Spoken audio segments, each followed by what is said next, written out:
Jež se tyčí nad krajem ticha, kde vítr šeptá jména mrtvých. Zvoník tam stojí, tvář má skrytou a čeká na znamení z temných knih. Když lana prasknou v nočním chladu, zvuk zvonu řeže jako nůž a každý úder v temné dálce probouzí stíny, které znáš už.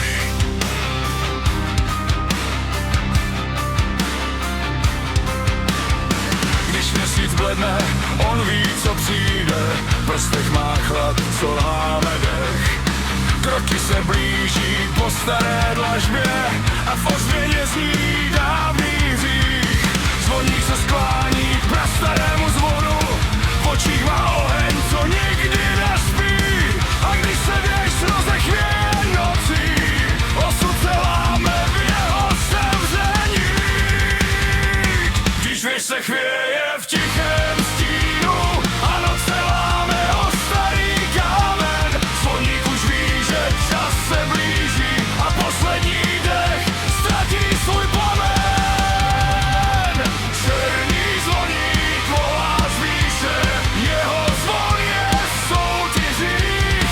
Každý tón se nese krajem, padá na duše slabých. Kdo uslyší jeho volání, ten už cestu nenajde. Černý zvoník zvoní dál a noc se směje v ozvěně.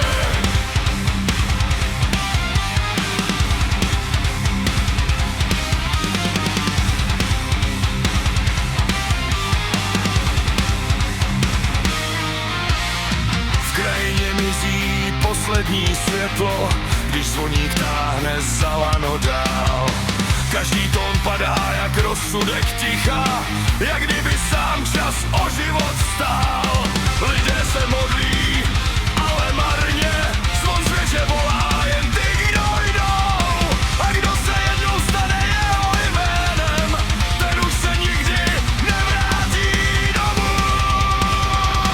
Když věž se chvěje v tichém stínu a noc se láme o starý kámen, zvoník už ví, že čas se blíží a poslední dech ztratí svůj plamen.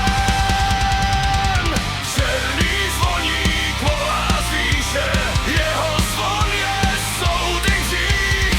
Každý tón se nese krajem, padá na duše slabých. Kdo uslyší jeho volání, ten už cestu nenajde.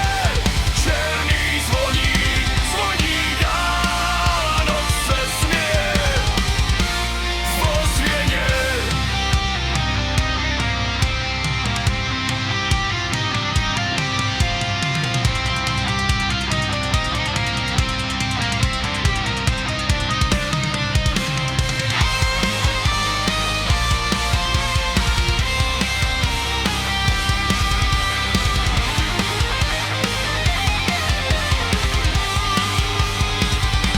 A když se zvon naposled rozezní, noc pohltí vše, co zbylo z dne.